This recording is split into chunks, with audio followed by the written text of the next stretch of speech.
might be the reason why they pick you over someone else. Instead of being a sponge in that moment, be an umbrella. Like Hayoung versus who I am as a professional dancer. My energy got scattered, and then when I needed it the most, I didn't have it. Wow. Woo. I'm in that break right now. Yeah. It's been a year. Hi everyone, what's up? Welcome to another episode of Little Life Lessons, episode number 18. Isn't that so crazy? And we'll be filming here in the CoverGirl studios. Today we have a really amazing guest, Hayoung Roh. She's actually a professional dancer here in New York City, and she's pursued dance basically her whole life. She has so many achievements, like being a part of the Knicks City dance team and also the Brooklyn Nets dance team as a captain. And recently she's been an ensemble member of the Radio City Winter Spectacular, dancing alongside Rockettes. She's really talented, and I'm lucky to have been able to be in the same studio space as her. I really look forward to talking with her and asking her about her dance journey and everything in between. But before that, I want to introduce you to a few CoverGirl products that I think you might enjoy. First things first, for my Asian girlies and just anyone in general, you might be interested in a tubing mascara. This is CoverGirl's new and only so far tubing mascara. This mascara actually wraps around your eyelashes. It's so easy to take off, but it also enhances the length of your lashes. And alongside that, CoverGirl also has an eye enhancing mascara that's also waterproof. I definitely recommend checking this one out. I love a waterproof mascara. So next item on our list is this CoverGirl Lip Sleep Mask, and this is really cool because it has a dispenser at the bottom. You basically twist and dispenses the lip mask, and then if you dispense too much on accident, you can twist the other direction and it will go back in. This is perfect when you don't want to put your hands on your lips, like if you're at the airport or something and you don't want the germs on your hands going onto your face in any way. This is basically a hands-free lip mask, perfect for overnight traveling. But without further ado, let's get into the podcast. Hi everyone, we're here with Hayoung. Hello, everyone. So before we started filming, Hayoung got to try some of the products here at CoverGirl, like the one I just showed you. Do you have one that you really like? Yeah, I'm gonna say the lip stain was really nice. I feel like my lips get really dry and really gross quickly, but the lip stain like really smoothed it over, and I feel like for dance classes it would be perfect. I don't have to worry about like constantly reapplying all the time because it just stays. Yeah, I totally agree with that. The lip stain is one of my favorites too. I actually gifted it to my mom and she loves it. Wait, I love that. That's so sweet. Okay, actually, we're going to jump right into it then. Yeah, we're going to jump let's do it. right into it. You are a professional dancer. You also dance with contemporary companies, which I didn't mention earlier. Who is Hayoung Roh? Oh, that's a loaded question. Who is Hayoung Roh? I mean, first and foremost, I'm just a girl from California. I was just saying, you're so humble. Like, literally, I was just saying, I was like to her, I was like, no, you're going to see, like, she's so humble and so grounded. And she's like, oh, so she's down to earth. I was like, no, even more down. That's really sweet. Thank you. I feel like it's been a constant struggle to kind of separate, like, who I am as a human, who I am as Hayoung versus like who I am as a professional dancer. I think a lot of people kind of struggle with that mentally, but you have to stay grounded or else like your mind just, well, for me personally, I'll just kind of spiral and spiral and spiral. And if I put all of my worth into I'm a dancer and I did this and this and this, then what happens when I stop dancing? What happens if I get an injury? What happens if I don't book anything for 5 years? Like, you have to be able to kind of separate that from who you are as a person. Yeah. And I also think first and foremost, like, you have to be a good person in order to be a good dancer. Yeah. I don't know. I just personally, I find myself gravitating more towards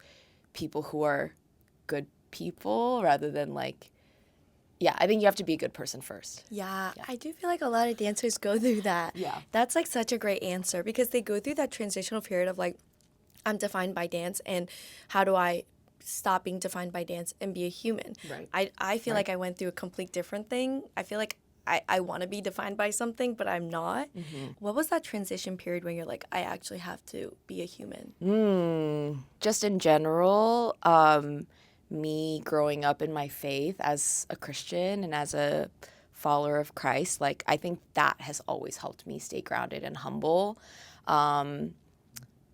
And also, like, my name means glory to God. Oh, that's so beautiful. Thank you. And I well, my parents have just really instilled that in me since day one. Like, since my first ever, like, little, like, 4-year-old me at my like ballet performance, my parents would always pray with me, like, and like, this is, you're doing this to glorify God. And yeah, I don't know, that's just like really stuck with me ever since. And before any performance or competition or anything, I'm like, okay, this isn't for me to get all like, the recognition. It's like, it's really, I'm doing it for God. So I think that really has just been like my foundation. Oh, that's a really good foundation. Yeah. It's really strong. It seems like you're really close to God. You have strong faith. Have you ever had to challenge your faith and figure that out on your own? Yeah. I want to say, there have just been kind of like any big life challenges that like come my way. I'm like, oof.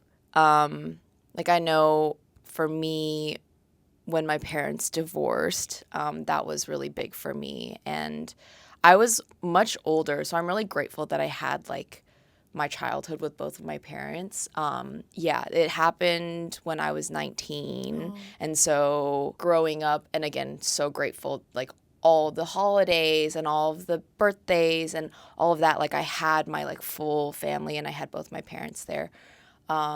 But then to have that like stripped away from me, like, when I'm in college, and it just like, it definitely, I want to say that was probably like my lowest point in life, but specifically like in my faith. I was just really upset with God and just being like, like, why did this have to happen? But I strongly believe like everything happens for a reason. And what doesn't kill you makes you stronger. Yeah. So. How did you build that back up again in that moment when you were down? You're like, no, I don't. You felt separate. How did you build that bond again? I think it just took time. And I think also, too, like, I just had to really dive into the word, into scripture, into like the Bible. And also, like, I'm so quick to forget things. And I'm like, okay, I literally, all my life, these 18, 19 years, like, God has blessed me with so much. Like, how could I just, like, completely negate and forget all of that? Like, that is what I grew up with. And then, like, just for this one situation to, like, make or break my relationship with God, like, that's doesn't make sense. So I think it did take a little bit of time, and also like just community around me helping me to like get back into things. So I love that. Sounds like you have a good circle around you and you always get back into path. So I wanted to ask about your dance journey. Have you ever strayed away from wanting to dance or being creative, and how did you get back on? Because you are an inspiration for me. You are a beautiful, talented, successful dancer. Girl, that's you too. You are a role model for me. So how did you get back into that path, and if you ever strayed away? So I don't think I ever had a moment where I was like, oh, I don't want to dance anymore. Of course, like, it's a rocky road. Like, there's ups and downs for sure. But I don't think I've ever strayed away.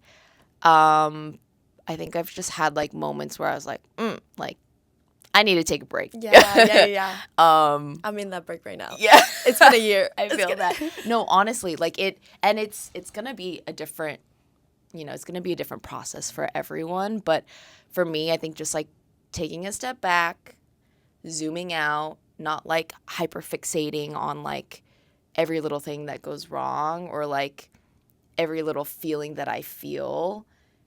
Of course, it's good to feel your feelings, but then like, yeah, I think just like the zooming out has really helped me, and being like, okay, I know I love this. I know that I've wanted to do this since I was like 4 years old. And for me, I don't know, I just like find little things will just bring me back, whether it's like one dance class that I take or like I don't know, someone will just like say something really nice. I'm like a words of affirmation girly. Yeah. Good to know. That and quality time. Okay, period. In this podcast, I'm be like, girl, that strand of hair right there, always eating it up. Yeah, and so I feel like it's not like I go through this like specific process of getting back. I think I just like naturally come back to Yeah, it. it's like a part of who you are. Yeah, at the end of the day. I really love, at the end of the day, I love that. So, what makes a good dancer? What makes a good dancer? Okay, well, first and foremost, I think what I said earlier about like being a good person, because I think that really shines through your dancing as well. Like just being genuine, I think that's like first thing for me. And then after that, it's like probably artistry. Like my number one goal whenever I perform or like film something is like, oh, I just hope like at least one person can feel something from this. And if I can make one person feel any sort of emotion, whether that's like good or bad or sad, I will be happy. And I feel like that's like, I consider that like successful. So like artistry and how you're able to convey emotions or make people feel something. And then of course like technique and stuff that comes later. So, in auditions, you've succeeded many times, and I'm sure there's many times that you have auditioned and you have to overcome whatever boundary it is. But what is your audition process? What is your mindset walking into a space? I think it's different for every audition that I go into. Sometimes I feel a little bit more prepared, and other times I'm like, ooh, like I probably should have trained a little bit more. But either way, at the end of the day, I'm there to just like do my best. I think that's really it. Like, I'm just there to do my best. It really helps me to just think I'm trying to glorify God. At the end of the day, I think I like definitely am someone who needs, like self-affirmations, like speaking things out loud to myself in a mirror. I almost want to say like it's like putting on a persona for like those 2 hours, however long the audition is. But like almost like becoming someone else, like brainwashing myself, being like, yes, I'm that girl, even though I might not feel like it in that moment, but just like transporting my mind to like another place. Yeah.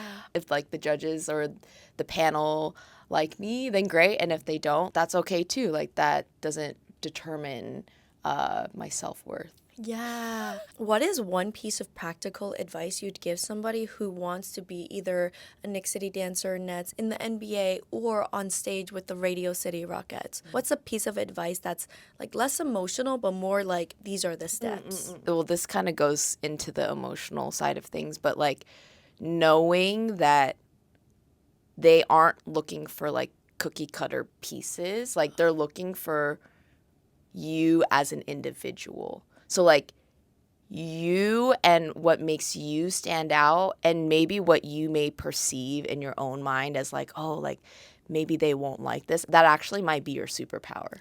Oh. That, like, actually might be the reason why they pick you over someone else. Going in there with no judgment of yourself, I think is, like, really important. And then I think look is also very important, especially when it comes to dance teams and, like, NBA teams.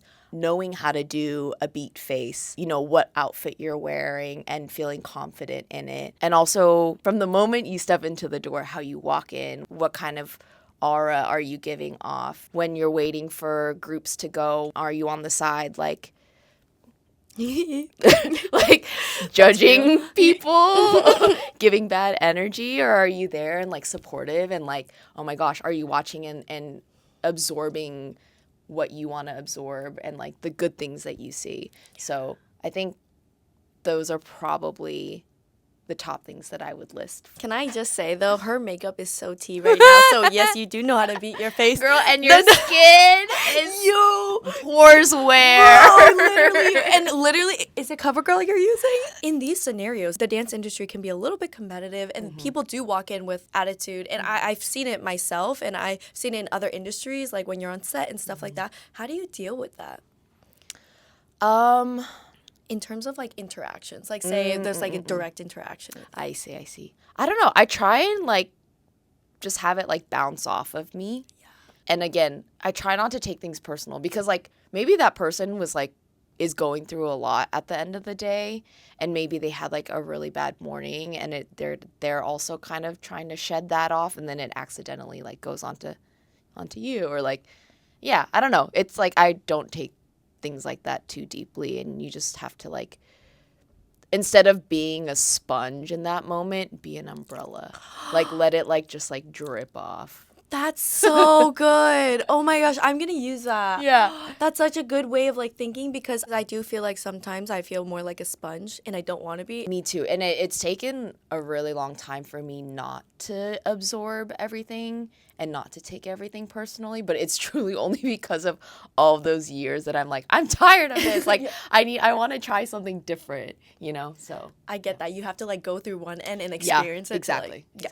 So when I first met you, you were literally so wise, and we were talking about jobs in the future and like what we're going to do in the future, or our next job, because I feel like in the industry we're always looking for the next thing. Yeah. But you were like, you know what, I'm just going to let things come to me and attract that. And I was like, girl, yes, I need to learn something from that. But how do you do that in this industry as a freelancer? Because you're always booked. You are.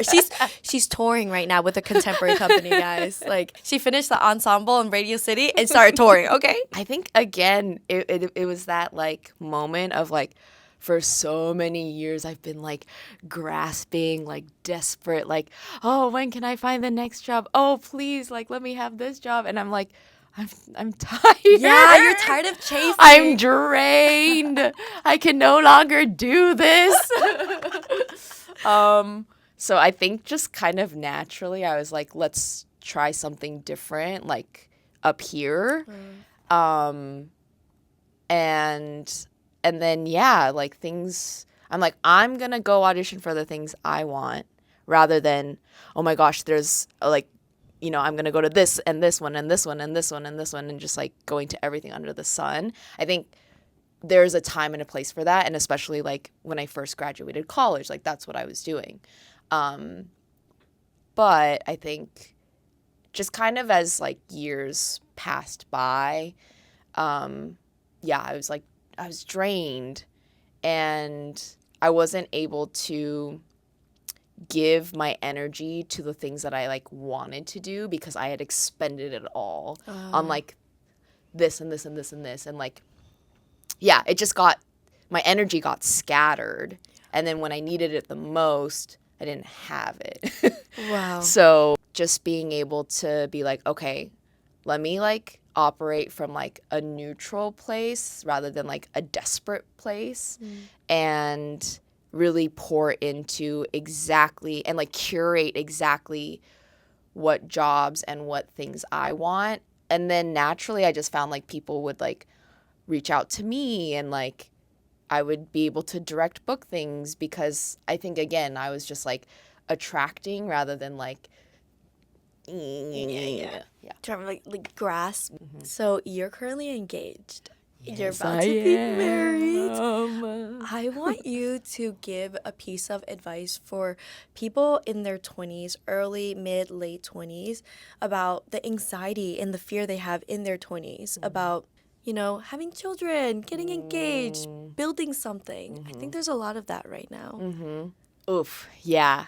I think just being able to trust and have faith that like everyone's timing is gonna be different. And I remember seeing a post about, I mean, this is still related to career, but like I remember seeing a post about like, you know, this A-list actress started her career when she was like 63. Like Meryl Streep got her first job when she was like really old. Like I don't know, like different. It was like just a list. It was like boom, boom, boom, boom, boom, and they were all so much older than I expected.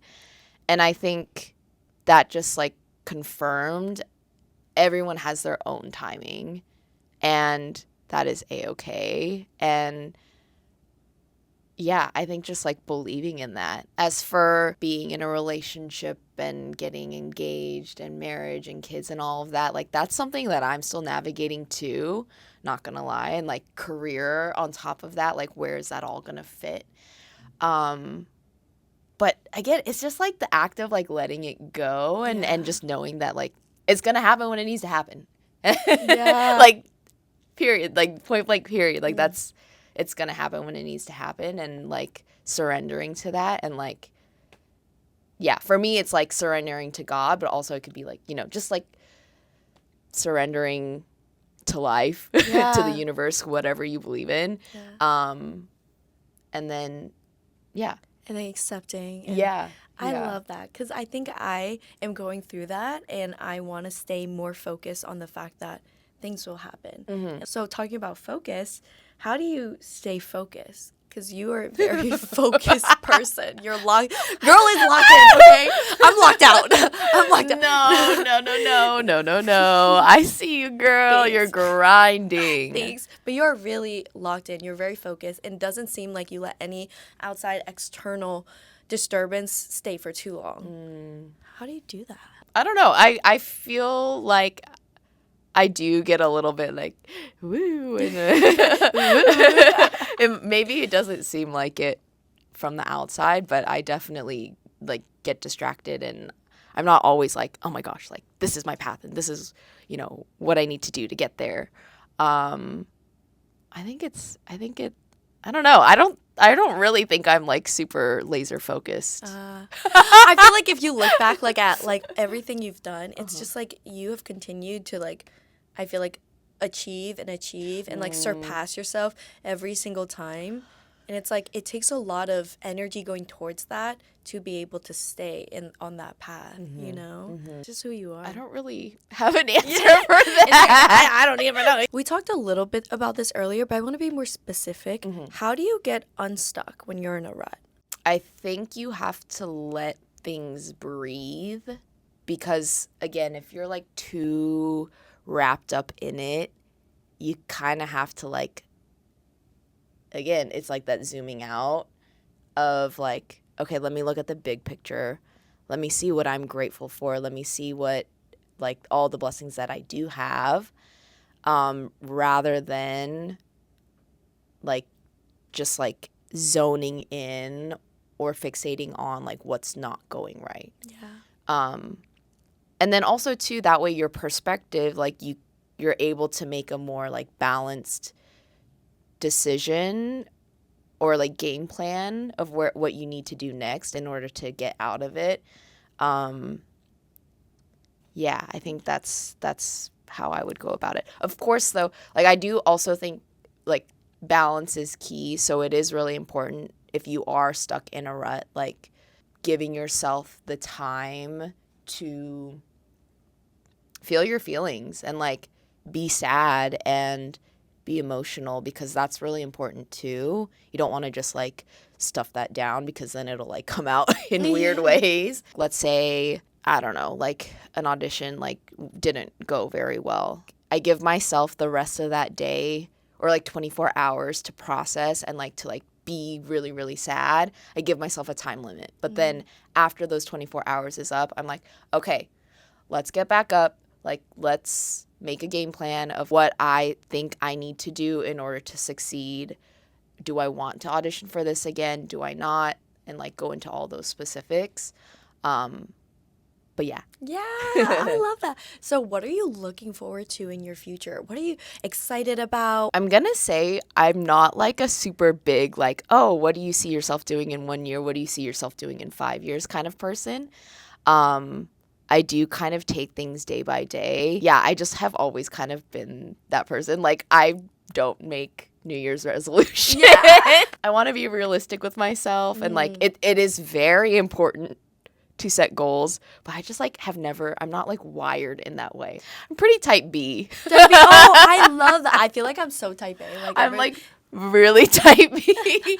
And also maybe because like everyone around me is so type A, I'm even more like, oh, maybe I should be a little bit more like focused. Maybe I should be a little bit more like, let me set this goal for myself. But I don't know. Things have worked out. Yeah, it looks like it's working out.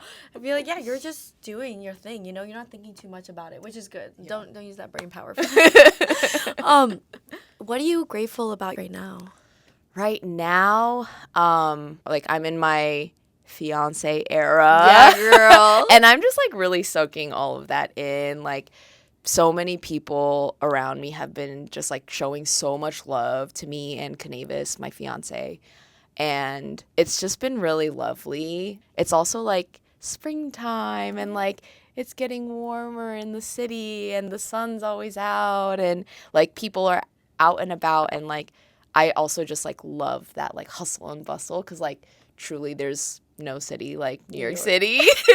Grateful for just like friendships like ours, and like sisterhood that I have with my like close circle. I always ask the Libras in my podcast because you're a Libra, she's a Libra guy. I am a Libra. Do you feel like a Libra? This is not the question though, but like, so I'm not like super into it's horoscopes, right? Yeah. I'm not super into horoscopes, but I do really resonate with like balance. Like I've always been like, okay, well, if I do this, then I have to do this. Or if I consider this, then I also have to consider this. And like because of that, I'm very indecisive, which I know like Libras are.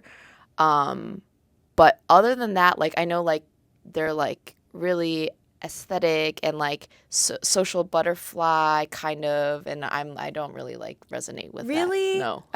I feel like you're so aesthetic though. Like I don't know. You're such a beauty. Like you hit the beauty standard. Oh, thank you. Yeah, I don't know. I think over the years, again, like I've like kind of found like what looks good on me and like what my style is, but like I've never like naturally been that girl, if that makes sense. And I also think if I weren't in this industry where looks are unfortunately like a big part of what we do, I don't think I would present myself the way that I do now. I understand what you're saying. Yeah. My question is, do you believe in soulmates? Like yes. Yeah, I do. This is, again, like going back to my faith, but I think like God places certain people in our lives for an abundance of reasons. So yeah, I think God has placed like Canavis in my life as my fiance and like the people around me on purpose. So. Aww. Last question before we move to the outro. When do you know something is right for you? I don't know. I think I just listen to like my intuition and my gut. Yeah. Because the female intuition is very powerful. Bing, bop, boom. Every episode on this podcast, we end with little loves. And we talk about one thing that you love about yourself and one thing that you love about life in general right now. One thing I love about myself and one thing I love about life in general. Yeah. One thing I love about myself is that I'm able to see the light in everyone. Yeah. And I love to give grace to everyone too. So I like that I can see the glass as half full, not half empty. That's something I love about myself. Yeah, I love that.